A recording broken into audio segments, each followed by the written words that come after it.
I think it's about leadership, and the Speaker was given an opportunity to be the leader of our party in 1994, and at the end of 4 years, he had to resign in disgrace. Now, in the 1970s, he came to Washington. I went to work in my first job in the 1970s at the bottom level of a consulting firm. In the 1990s, he had to resign in disgrace from this job as Speaker. I had the opportunity to go off and run the Olympic Winter Games. In the 15 years after he left the speakership, the Speaker has been working as an influence peddler in Washington.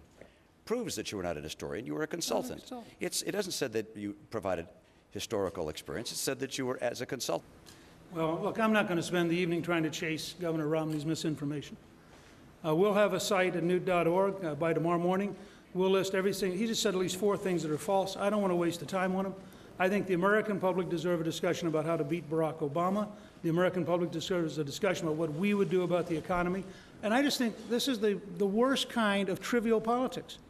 There's a point in this process where it gets unnecessarily personal and nasty, and that's sad. The fact is, I've had a very long career of trying to represent the people of Georgia, and as Speaker, the people of the United States. I think it's pretty clear to say that I have never, ever gone and done any lobbying. In fact, we brought in an expert on lobbying law and trained all of our staff, and that expert is prepared to testify that he was brought in to say, here is how the bright line between what you can do as a citizen and what you do as a lobbyist.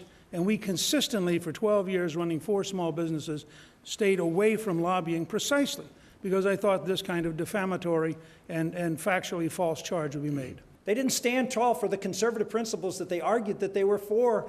And as a result, we ended up with this bailout that has injected government into business like it had never been done before. They rejected conservatism when it was hard to stand. It's going to be hard to stand, whoever this president's going to be elected. It's going to be tough. There is going to be a mountain of problems. It's going to be easy to be able to bail out and compromise your principles. We have gentlemen here on the 3 issues that got the Tea Party started, that are the base of the conservative movement now in the Republican Party. And there is no difference between President Obama and these 2 gentlemen. And that's why this election here in Florida is so critical, that we have someone that actually can create a contrast between the president and the conservative point of view. Congress, conservative for you? Well, I think that the problem is nobody's defined what being conservative means. Go ahead. And I think that is our problem. Conservatives means we have smaller government and more liberty. And yet, if you ask what have we done, I think we've lost our way completely. Our rhetoric is still pretty good, but when we get in charge, we expand the government. You talk about Dodd-Frank, but we gave them Sarbanes-Oxley. We gave debts as well, you know, when we're in charge.